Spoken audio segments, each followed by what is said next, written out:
Good morning, dear children. While relationships aren't always easy, they are some of the greatest gifts we have. Talking about relations, today we are going to start with lesson 24, prepositions, a word which shows relation. So, what actually is a preposition and what role does it actually play? Preposition means placing before. A preposition sits before a word which can be either a noun or a pronoun to show that word's relationship to another nearby word. For example, we saw a movie at the theatre. Here, at shows relation between the movie and the theatre. Different prepositions show different relations. In simple words, prepositions often describe the position of something, the time when something happens, or the way in which something is done. So, a preposition is a word which shows the relation between a noun or a pronoun and some other word in a sentence. A preposition must always be followed by a noun or a pronoun in a sentence. It can never be followed by a verb. If it is followed by a verb, we must use the ing form of verb. So we can say, I will call you after arriving at the office. Here the preposition after is followed by the ing form of verb arriving. Let's understand the kinds of prepositions. Prepositions can be classified into three ways: prepositions of place, time, and movement. Let us try to understand the words which actually describe these kinds of prepositions. Prepositions of place describe the position of a person or thing in relation to another person or thing. It actually refers to a place or space where something is located. If you look at the picture here, it shows the position of the ball with reference to the box or boxes. So here various prepositions have been used to show relation between the box and the ball. In the box, on the box, under the box, next to the box, between the boxes, among the boxes, in front of the box, behind the box, above the box, below the box, near the box, far from the box, and at the door. All these are showing the place or the position, and the prepositions have been described in red color. Let's move on to prepositions of time.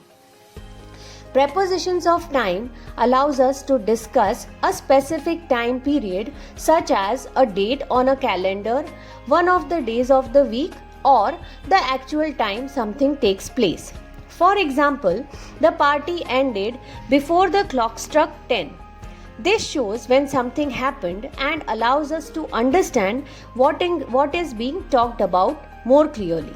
The prepositions showing relation in terms of time are during, which is used to say when something happened, for, which is used with a period of time, until or till, which is used to describe up to what time, since, which refers to a previous point in time, from to, which shows when something begins and ends, ago, to talk about past times in reference to the current moment, before, which refers to a point in time before a specific time in the past, by, which states not later than or any time until this point, after, which is used when we want to say later in time then, to, which tells time when referring to the number of minutes before the hour, past, which is used to tell the time, between, and, which is used to talk about time that separates 2 points and within which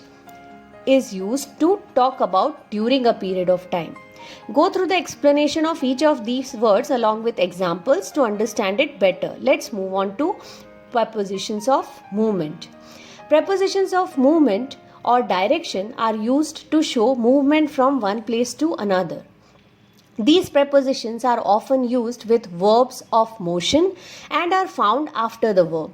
For example, the car drove along the street. This shows us where something was going and allows us to understand what is being talked about more clearly. Let's look into some more examples. I took them to the beach. She comes from Japan. I walked quickly into the room. I saw them get out of a taxi. I was late and got on the first bus. The cat jumped off the table. They all went up the hill. I rode my bike down the mountain. We walked quietly along the beach. They drove through the tunnel. Jessica swam across the river. He got up and walked towards me. He jumped over the fence.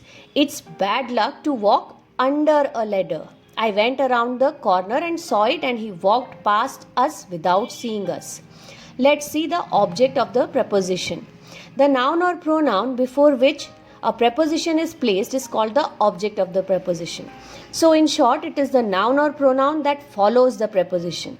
For example, when we say above the desk, above is the preposition of which the desk is the object.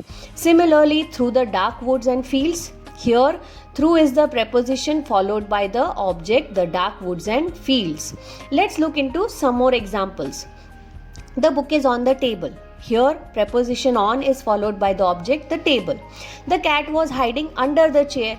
Here the preposition under is followed by the object chair. She went to the store. Here the preposition is followed by the object, the store. I hope you have understood the object of the preposition. Let's understand group prepositions. A group preposition is a group of words containing a preposition, a noun, object of the preposition, and any modifiers of the object. Some of the most commonly used group prepositions are on behalf of, on account of, in front of, according to, in place of, in addition to, in relation to, with regard to, with respect to, because of, by means of, in case of, in spite of, instead of, by virtue of, in favor of, with reference to, for the sake of, and as a result of. Now let's understand the basic position of prepositions, or how the prepositions are placed in a sentence. Prepositions are usually placed before a noun or a pronoun. But when the object of the preposition is a question word, the preposition comes at the end. Let's understand it with the help of examples. What are you looking for? Who were you speaking to? What are you laughing at? Who turned the lights off?